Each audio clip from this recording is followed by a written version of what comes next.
Hi friends, welcome to our channel. ఎలా ఉన్నారండి? అందరూ బాగున్నారా? ఈరోజు మన రెసిపీ పాలముంజులు పర్ఫెక్ట్గా ఎలా చేసుకోవాలనేది ఈ వీడియోలో మనం చూద్దాం. ఫస్ట్ మనం స్టఫింగ్ ప్రిపేర్ చేసుకోవడానికి ఒక గిన్నె పెట్టుకుని కొంచెం బెల్లం వేసుకోవాలండి. 1.5 కప్పు బెల్లం వేసాను. దానికి నేను 1/4 కప్పు వాటర్ యాడ్ చేశాను. సరిపోతాయండి, ఎక్కువ యాడ్ చేయొద్దు. వాటరు మనం పాకం పెట్టట్లేదు, జస్ట్ మనకి బెల్లం వాటర్లో కరిగితే చాలండి. ఈ విధంగా తిప్పుకుంటూ ఉండడం వల్ల త్వరగా బెల్లం కరిగిపోతుంది. కరిగిపోయిన తర్వాత మనం స్టవ్ ఆఫ్ చేసేసి పక్కన పెట్టేసుకుందామండి. దాన్ని చల్లారనిద్దాం.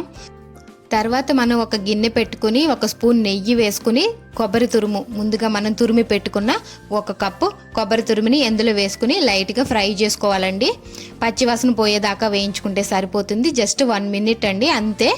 తర్వాత మనం ముందుగా ప్రిపేర్ చేసి పెట్టుకున్నాం కదా బెల్లం సిరప్, దానిని మనం అందులో వేసేసుకోవాలి. కొబ్బరి తురుము మిశ్రమంలో వేసేసుకుని మంచిగా కలిపేసుకుని ఉడకనివ్వాలండి. దాన్ని వాటర్ అంతా అబ్జర్వ్ అయిపోయి మనకి లౌజ్ చేసుకుంటాం కదా, సేమ్ ఆ కన్సిస్టెన్సీ వచ్చిందంటే సరిపోతుంది. మరీ ఎక్కువ ఉడకనివ్వద్దు, మరి గట్టి పడిపోయిందంటే కూడా బాగుండదు.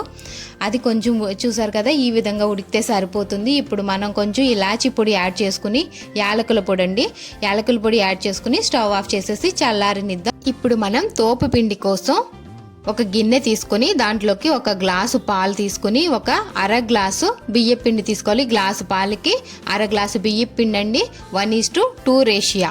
ఇప్పుడు మనం 1 గ్లాస్ పిండి తీసుకుంటే 2 గ్లాసులు పాలు తీసుకోవాలి.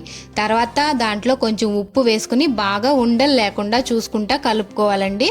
సాల్ట్ వేయడం వల్ల స్వీట్ రెసిపీస్ చాలా టేస్టీగా ఉంటాయి. ప్లస్ మనం బాగా కలుపుకున్న తర్వాతే మనం దానిని స్టవ్ పైన పెట్టి కంటిన్యూస్గా కలుపుకుంటా ఉండాలి. చూస్తున్నారు కదా, ఇలా కలుపుకుంటా ఉండగానే మనకి థిక్గా అవుతుంది. కలపడం ఆపేమంటే ఉండకట్టేసుద్దండి, బాగుండదు. తర్వాత మనం ముంజులు చేసుకోవడానికి పిండి బాగా రాదు. చూసారు కదా, వెన్న ముద్దలాగా రావాలండి పిండి, చాలా సాఫ్ట్గా వస్తుంది. కొంచెం ఆయిల్ యాడ్ చేసుకోవడం వల్ల చాలా సాఫ్ట్గా, ప్లస్ పిండి గట్టి పడిపోకుండా ఉంటుందండి. అందుకని మనం కొంచెం ఆయిల్ యాడ్ చేసుకున్నాము ఇందులో. చూసారు కదా, ఈ విధంగా వచ్చిన తర్వాత మనం స్టవ్ ఆఫ్ చేసేసుకుని పక్కన పెట్టేసుకోవాలండి. ఆ తర్వాత మనం ముందుగా రెడీ చేసి పెట్టుకున్న కొబ్బరి లౌజు మిశ్రమాన్ని కొంచెంగా తీసుకుని బాల్స్ లాగా రెడీ చేసుకుని పెట్టుకోవాలండి. మొత్తం అంతా కూడా అదే విధంగా రెడీ చేసి పెట్టేసుకుందాము.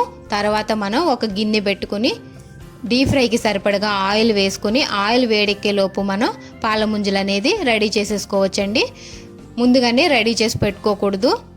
చూసారు కదా ఎంత సాఫ్ట్గా ఉడికిందో మనకి పిండి. ఈ విధంగా ఉడకాలండి, అప్పుడే మనకి పాలముంజలు అనేది చాలా సాఫ్ట్గా టేస్టీగా ఉంటాయి.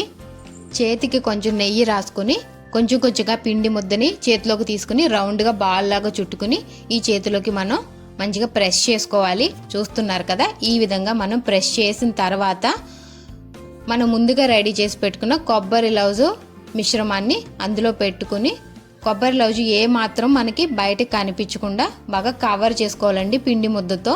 చూస్తున్నారు కదా, ఈ విధంగా పిండి కూడా ఎక్కడ పగుళ్ళు లేకుండా బాగా చెక్ చేసుకుని రౌండ్గా బాల్లాగా చేసుకోవాలి. లైట్గా మాత్రమే ప్రెస్ ఇవ్వాలండి, మనం మరీ గట్టిగా ఒత్తేసుకుని చేసుకోవద్దు. చూసారు కదా, చాలా లైట్గా ప్రెషర్ ఇచ్చాను నేనైతే. ఈ విధంగా మనం బాల్లాగా చేసుకోవాలండి. ఎక్కడైనా క్రాకర్స్ ఉన్నాయేమో ఒకసారి చెక్ చేసుకోండి. మీరు చెక్ చేసుకుని బాగా ఇలాగా మనం మంచిగా స్మూత్గా వచ్చేలాగా మనం చేసేసుకోవాలి. చూసారా, నేను ఇక్కడ కొంచెం లైట్గా ప్రెస్ ఇస్తున్నానండి. లైట్ ప్రెస్ అండి, అది చాలా గట్టిగా మీరు ఒత్తుకోవద్దు, చాలా లైట్గా ఒత్తుకోవాలి. లేదు అంటే మీరు గట్టిగా ఒత్తిసుకున్నారంటే అది పగిలిపోద్ది, పగిలిపోకుండా ఉండాలండి. చూసారు కదా, ఇప్పుడు మనం వేయించేసుకుందాం ఆయిల్లో. మనం ఇప్పుడు పాలముంజలకి పాటించవలసిన టిప్ అయితే ఏంటి అంటే, మనం రెండుగా వేసుకోవాలండి. ఫస్ట్ టైం చేస్తున్నారంటే మాత్రం మీరు 2 వేసుకోండి. ఫస్ట్ కొంచెం అలవాటు అయిందంటే మనం 3గా వేసుకోవచ్చు. మీకు చూపించడం కోసం నేను 2 వేసాను. ఫస్ట్ మనం చేసుకుంటా ఉండాలండి, వేయించుకుంటా ఉండాలి. ఇప్పుడు 2 వేసామా, అవి 2 వేగేలోపు మనం మిగిలిన పిండి చేసేసుకోవచ్చండి. 2 రెడీ చేసేసుకోవచ్చు, ఫాస్ట్గానే అయిపోతాయి చేయడం. చూసారా, బాగా వేగిని, ఎక్కడ కూడా మనకి చిన్న క్రాక్ కూడా రాలేదు. ఈ విధంగా మనం నెక్స్ట్ చేసినవి నేను వేసేస్తున్నానండి. ఈ వేగే లోపు నేను ఇవి చేసి పెట్టుకున్నానండి. ఫస్ట్ వేసినవి వేగే లోపు నేను ఇవి చేసి పెట్టుకున్నాను, ముందే నేను చేసి పెట్టుకోలేదండి. ఇలాగా అన్నీ కూడా మనం ఇదే విధంగా వేసుకుని వేయించేసుకోవాలండి. మనం స్టఫింగ్కి కొబ్బరి లౌజు మిశ్రమం వాడాం కదా, దానికి బదులుగా పప్పుల పూర్ణం కూడా పెట్టుకోవచ్చండి. అది కూడా చాలా బాగుంటుంది. మీకు నచ్చినట్లయితే ఆ విధంగా కూడా ఒకసారి ట్రై చేయండి. ఈ విధంగా మనం ఈ చిన్న చిన్న టిప్స్ అన్నీ పాటించుకుని పాలముంజలు చేసుకున్నట్లయితే ఎక్కడా కూడా మనకి బ్రేక్ అవ్వకుండా చాలా సాఫ్ట్ పాలముంజలు అయితే రెడీ అయిపోతాయండి. ఇప్పుడైతే మీకు ఈ వీడియో నచ్చినట్లయితే లైక్ చేయండి, మీ ఫ్రెండ్స్ అండ్ ఫ్యామిలీ మెంబర్స్ అందరికీ షేర్ చేయండి.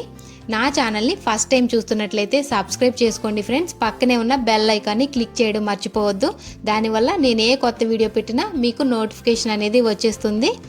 నా వీడియోని మీరు మిస్ కాకుండా చూడగలుగుతారు. ఓకేనా ఫ్రెండ్స్, మొత్తం అన్నీ కూడా ఇదే విధంగా మనం వేయించేసుకుని పక్కన పెట్టేసుకుందామండి. పాలముంజలు అయితే మనకి రెడీ అయిపోయాయి.